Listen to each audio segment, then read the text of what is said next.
What's going on, guys? It's Simo, and welcome back to the top 100 Yu-Gi-Oh cards of all time. In this video, we're going to be covering numbers 40 through 31, and we've had some crazy cards that we've already discussed in the previous videos. I'll have a link to the last video somewhere on the screen and also down in the description. So, if you haven't caught up yet, we're basically covering all cards from when the game first came out to all the way up till now in 2018, just to see how crazy some of these cards can actually be. It's completely subjective, and it's a ton of fun. But before we get into it, just a big shout outs to all of my patrons and YouTube channel members for their continued support. And if you want to help support the channel yourself, hit the join button down below or check out the links in the description. But without further ado, let's go ahead and get right into it. We're going to start off with number 40, Mirage of Nightmare. Fuck, if you guys thought Carta Demise was bad, wait till you hear Mirage of Nightmare, because basically during your opponent's standby phase, you draw until you have 4 cards in your hand. So it's a +4 technically, even though it's during your opponent's turn. Then you have to discard cards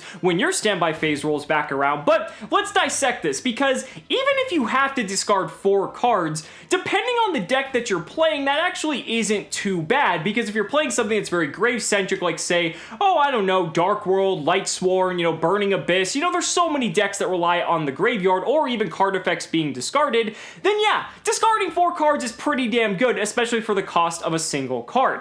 But there's also ways to cheat around Mirage of Nightmare and keep all those cards in your hand. You're able to destroy the Mirage of Nightmare before your next standby phase rolls around with something like MST or any other form of removal. You can bounce Mirage of Nightmare back to your hand to protect it, and there's plenty of quick effect bounce spells that we have in the game now that it wouldn't really be too difficult to get Mirage back into your hand and retain its full value. Not to mention, it's a continuous spell card, meaning you can just keep it on the field or activate it multiple times depending on how you choose to either recur it or just leave it on the field. Mirage was just nuts. Like, this card is just insane for the amount of value that it can generate, especially back in the time when it first came out, because it was such a way to turbo through your deck. This is back like when Chaos was right around the corner. I mean, Pharaonic Guardian, I believe, was right before Invasion of Chaos, so you can imagine the power this card had, especially back during Chaos format. Now, for number 39, we probably have the most overpowered pendulum monster ever created, ASTROGRAPH Sorcerer. This card just, oh my god. If you've played when ASTROGRAPH Sorcerer is legal, which granted was within the past year, so I mean, pretty much a lot of people know what this card is by now. Man, this card is ridiculous. The fact that ASTROGRAPH Sorcerer basically just automatically generates advantage at the cost of really nothing. All you need is for something to be destroyed to be able to trigger Astrograph, and it's not once per turn. With stuff like Heavy Metal Foes Electromite, it was recyclable, especially back when Electromite was back at 3. The amount of pluses that this card would just generate on its own was just nuts, and the fact that it wasn't once per turn, the fact that you could activate multiple, like, there was just no stopping this card. And yeah, it has like the Zark effect, but no one really cares about that. This is honestly one of the most powerful pendulum cards ever to be printed, solely because of the fact that there's only a few other cards that are nearly this abusable, and we've kind of covered them on the list already, but Astrograph is fairly generic, and that's what makes it so good. You got something like Plush Fire, but you kind of locked into something like Performa Pals. ASTROGRAPH Sorcerer isn't nearly as limiting. It's a lot more powerful, and definitely had to make its way onto this list. Now that's gonna bring us on to number 38, and for number 38, the powerful cards just keep coming, because we have DAIGUSTE EMERAL. Man, this is one of the most powerful Xyz monsters ever printed. I really love this card's effect, even though it's just entirely abusable. Being able to just shuffle 3 monsters back into your deck and draw a single card, not to mention if it lasted a turn, you could use that effect more than once, or before it got banned, if you played multiple copies, we saw this back in Zodiac Fusion Substitute format, you were able to just summon multiple DAIGUSTE EMERAL, continuous recycle, and draw cards. It was just crazy. I love that little Pot of Avarice effect, but we've seen in other decks that this card is just way too abusable to really exist. It also has the fact you can special summon normal monsters, or I guess non-effect monsters, out of the graveyard, which was actually kind of cool and sometimes came up very niche scenarios depending on the deck that you were playing.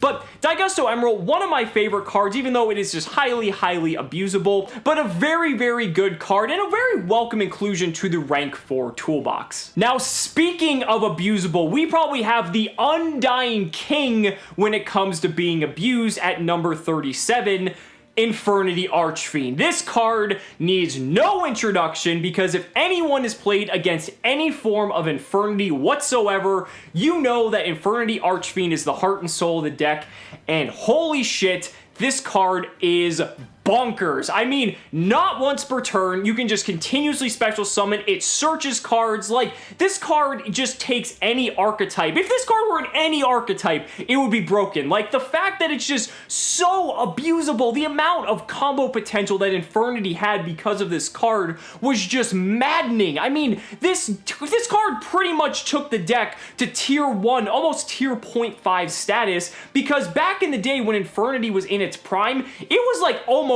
an unbeatable deck because of the amount of advantage it would generate, because back in the time when it was good, there was no other deck that was able to do what Infernity does, and Infernity Archfiend is the sole reason that the deck was able to do that. That is, however, going to bring us on to number 36, which is one of the strongest floodgates ever to be printed in this game's history, Imperial Order. Man, I remember when I was young, I actually had a copy of Imperial Order that I opened out of a booster pack, and back then, even though I was a very little kid, I knew how broken this card was, and today is no exception, because even though Imperial Order has been errated to basically make you take 700 life points of damage during both players' standby phases as a maintenance cost, this card's still fucking broken. Like, I mean, just disabling all spell cards and effects, like, that's literally just denying both you and your opponent of an entire mechanic of the game. And you have to think, especially at a competitive level, spells are so integral to decks, not only just combo decks, but really just any deck. We see decks that are completely comprised of spell cards that just flipping an Imperial Order can honestly just spell game over, depending on what your opponent may be playing. And honestly, I kind of like that this card is back in the game. It is a powerful, powerful card, and it's definitely broken, don't get me wrong. Definitely one of the strongest floodgates to ever be printed, and that's why it's worthy of making a spot on this list. Now for number 35, the degeneracy keeps growing, because when it comes to degenerate, there is no better card to talk about than MAKYURA the Destructor. A lot of people aren't really old enough to have ever even seen this card or have played this card, but man, this is like probably just the face of original FTKs, because this card is just ridiculous. So basically, if MAKYURA hits the graveyard, you get to use trap cards from your hand for the entire turn. Yeah, that just sounds pretty broken inherently, right? Well, in combination with a card like Exchange of the Spirit, what happens is you would dump MAKYURA, then activate Exchange of the Spirit from your hand. Your opponent would swap their deck with their graveyard, which guess what? They don't have a graveyard on turn 1, and when they go to start their turn, they don't have a deck, so they can't draw and automatically lose the game. Doesn't that just sound like a lot of fun? Yeah, well, MAKYURA got banned really quickly, especially when Exchange of the Spirit became legal, and yeah, it was just a fucking mess. MAKYURA is just the enabler of so many broken FTKs, because just being able to turn on trap cards as if they were spells for the turn is just insane. And think of all the ways that you could get MAKYURA into the graveyard nowadays, especially considering it's a dark. Like, it would just be disgusting the amount of things you could pull off with this card. Really happy it's banned, but I really love the artwork, but it definitely deserved a spot on this list. That is, however, going to bring us on to number 34, and for number 34, we have one of the best spell and trap removal cards in the entire game, Heavy Storm. Heavy Storm had to make it on the list somewhere, and honestly, it's pretty high up here, but that's for a really good reason. I mean, being able to wipe an entire back row of spells and trap cards, yeah, we really don't have a lot of cards that can do that, especially for really no cost whatsoever. Heavy Storm's so good because not only are you wiping your opponent's back row, but back in the day, there was the dynamic of, you know, stuff like Morphing Jar, so your opponent might want to set their cards not to lose to a Morphing Jar, then you just flip up Heavy Storm and just completely wipe it away, and they just neg so hard. There were so many mind games with this card back in the day. It helped enable OTKs, which OTKs were rarer back then,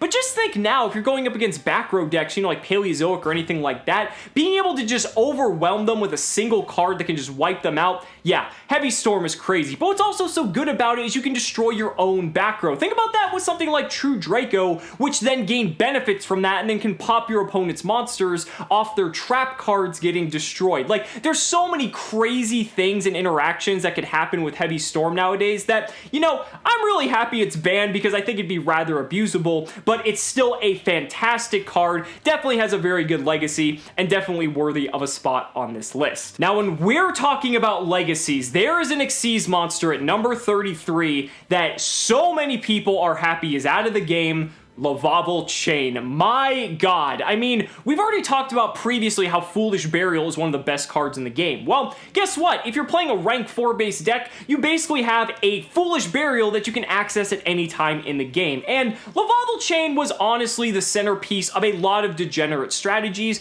most notably was something like with the Djinn lock, where you sent the Djinn, release your rituals to the graveyard back in Necros format, and then you were able to ritual summon using it, meaning that your opponent wouldn't be able to special summon whatsoever, pretty much locked them out of the game entirely, and yeah, it wasn't really a good time for Yu-Gi-Oh! Lavable Chain's also just been used in so many other combos, like, oh, I don't know, like Infernity, for instance, so just because of the fact it's been a piece of so many degenerate decks and strategies, I felt like it had to be really high up on the list, and this is where Lavable Chain ended up. Really fantastic card, but I'm really happy that it's gone. Now this brings us on to number 32. For number 32, we have an absolute classic. If you talk to anyone about Yu-Gi-Oh! This is probably one of the cards they know about. Monster Reborn. Man, Monster Reborn, the day this card came off the ban list, I was so excited because this card's just crazy. You know, it's a simple 1-for-1 in terms of card advantage, but the fact that you can steal monsters out of your opponent's graveyard to use is just insane. Like, it doesn't matter what they're playing. There's so many powerful cards in Yu-Gi-Oh!, especially now that Monster Reborn is always going to be worth just dividends off the investment of running it in your deck. It's such a powerful extender in case your plays get stopped, but having that flexibility of being able to take advantage of your opponent's graveyard as well, depending on the cards available at their disposal, there could be such an advantage to take something that they have compared to digging into your own graveyard. And even to this day, it still sees play. It may not see play in mass, like it's not an automatic staple necessarily, but that doesn't take away from how good this card is. Back in the day, this card was a staple. I mean, in combination with cards like Pre-Errata Dark Magician of Chaos, Destiny Hero Disc Commander, like, there were so many broken combos with Monster Reborn, and yeah, guess what? You know, Magician of Faith, that also helped too. So yeah, Monster Reborn, an absolute classic, had to make it onto the list somewhere, and I think number 32 is a pretty solid placement. But to wrap up this video, at number 31, we're gonna keep it old school with a card straight out of GOAT format, Delinquent Duo. Delinquent Duo is one of the original hand destruction cards, and it's just fantastic. It is so utterly broken, but it's just amazing. I mean, you pay 1,000 life points, which is nothing, and you get to randomly rip a card out of your opponent's hand, and then they have to choose one to discard as well. Now, this has a lot of benefits, but I think as Yu-Gi-Oh! Progress, it also has a lot of drawbacks. The benefits are, I mean, it's a 1-for-2, so you're getting card advantage out of it, which is really good. And in addition to that too, hitting a random card is really powerful because your opponent doesn't get to choose both of them, so you could hit something insanely good, and then they have to pick the second card to get rid of, and that's what kind of leads into the downside, because if you think about it, the biggest downside of this is that your opponent gets to choose the second card to get rid of, and by doing so, they get to possibly set up their graveyard depending on what first card was discarded. Maybe they're playing a graveyard-centric deck, and honestly, that's where Delinquent Duo can actually be really bad, because since you don't really get a choice in the matter, it can backfire in a lot of situations, but in a simplified game state, Delinquent Duo can just be crazy. You can hit power cards out of your opponent's hand, and just the fact that it's a 1-for-2 hitting their hand specifically makes it really good, because players, especially the better players, tend to conserve their best cards in their hand. You know, back in the day, people would set their cards to dodge getting hit by something like this, but nowadays, we don't have to worry about hand destruction nearly as badly as we did back then, but still, definitely has a lasting legacy on this game. People still fear it even to this day when they play GOAT format, and definitely worthy of this number 31 slot. So guys, that's gonna wrap up this video. Let me know down in the comments what you guys think. Thank you so much for watching the video. Be sure to like the video as always. Subscribe to the channel for more amazing Yu-Gi-Oh! Content, and if you found this video entertaining, consider backing me on Patreon or becoming a YouTube channel member, because just by showing your support in any way that you can, you're investing in my ability to continue bringing you amazing Yu-Gi-Oh! Content. So thanks so much again, and we'll see you next time.